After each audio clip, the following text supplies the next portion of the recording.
자, 이남희 정치부 선임 기자와 이혜원 후보자 이 재산 얘기를 좀 해볼까 합니다. 사실 좀 복잡해요. 네. 이 사실 쉽지 않은 일반인들은 좀 그런 내용들인데 그러다 보니까 좀 아슬아슬한 말도 나오고요. 일단은 이 후보자 가족 이번에 공개된 재산 175억 원에 달합니다. 부동산, 주식, 차량까지 구성도 아주 다양한데요. 그런데 정치권에선 이 후보자가 뭔가 아슬아슬한 재테크로 재산을 불렸다는 평가가 나오고 있습니다. 심지어 오늘 가장 논란이 되는 건 청약 얘기인데 결국 부동산 얘기예요. 뭐가 아슬아슬한 거예요? 일단 이 후보자 남편이 2년 전에 굉장히 로또 청약으로 관심받았던 서울 반포 54평 아파트 청약에 당첨이 됩니다. 당시 분양가가 36억대인데 현 시세 80억에서 90억 원대로 이제 추산이 됩니다.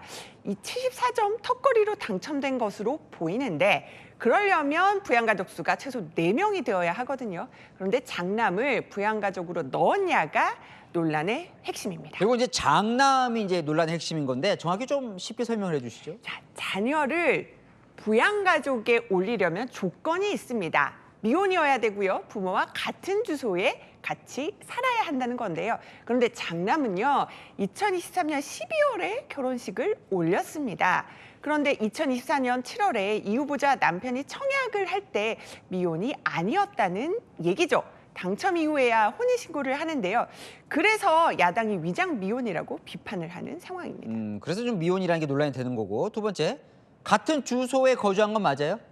자, 이 후보자 장남은 2023년부터 세종에서 직장을 다녔고요. 또 결혼 직후인 2024년 1월 용산 아파트를 전세로 계약을 합니다. 그러니까 이 후보자 부부와 함께 거주한 게 맞냐 이런 의심이 든다는 겁니다. 그러니까 세종에서 직장을 다니는데 집은 또 용산이고 근데 어떻게 반포에 사냐 이런 거군요. 자, 이 후보자는 뭐라 그래요? 네, 충분히 제가 한번 해명을 전해드리겠습니다. 불법 부당한 일은 없었다. 청문회에서 소명하겠다. 오늘 아침에도 밝혔고요. 오늘 저희가 그 청문회 준비단에 물었을 때도 그런 답변이 돌아왔습니다. 그리고요, 다른 언론에 자세히 내놓은 해명을 또 소개를 해드리겠습니다. 평일에 장남은 세종에 직장이잖아요. 세종에 있고 며느리는 용산 친혼집에 살고 주말엔 장남 부부가 이 후보자 부부집에서 함께 지냈다는 겁니다. 그러니까 문서상으로도 문제가 없다는 겁니다. 다만 야당은 부전 청약 당첨을 취소하고 수사받아야 한다 이렇게 목소리를 높이고 있죠. 법조계 관계자한테는 물어보니까요. 혼인신고 여부보다는 혼인생활 진짜 했는지로 미혼 여부를 판단한다고는 하더라고요. 자, 부동산 말고 또 아슬아슬한 재테크는 또 있습니다. 그리고 뭘까요?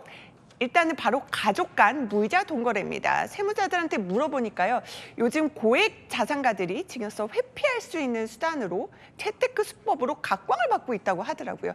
지금 보여드리는 게 이제 이 후보자가 2024년 6월에 시어머니에게 2억 원 무이자로 빌리면서 쓴 차용증입니다.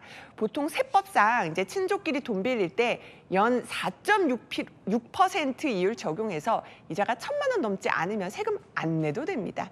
근데 2억 원 빌려주면 이자가 한 900만 원 좀 넘으니까요. 세금 안 내고 빌려줄 수 있는 거의 최대 한도입니다. 그러니까 실제로 지금 이 후보자 차용증을 보면은 언제까지 갚겠다가 써 있거든요. 아직 갚는 기한 남아 있기 때문에 빌리고 돈 갚는다면 문제가 없습니다.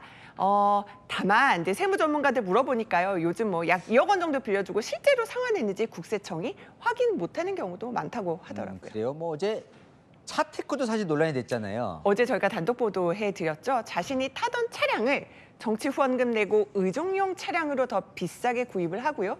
반대로 의원할 때 타던 의정용 차량 또 개인용으로 다시 구입할 땐 더 싸게 샀다는 의혹을 전해드렸는데 다른 의원들이 이런 반응을 보이더라고요.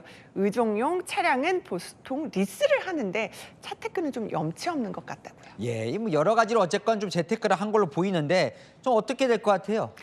이 후보자 모든 논란 오늘 거듭 강조했습니다. 청문회에서 소명한다고 했습니다. 그 소명이 얼마나 이제 호소력이 있는지 봐야 될 것 같고요. 다만 이제 지금 쏟아지는 의혹 보면서 과거 공정과 정의를 강조했던 이 후보자 발언과 배치된다는 지적도 나오고 있습니다. 잘 들었습니다. 아는 기자 이남희 선임 기자였습니다.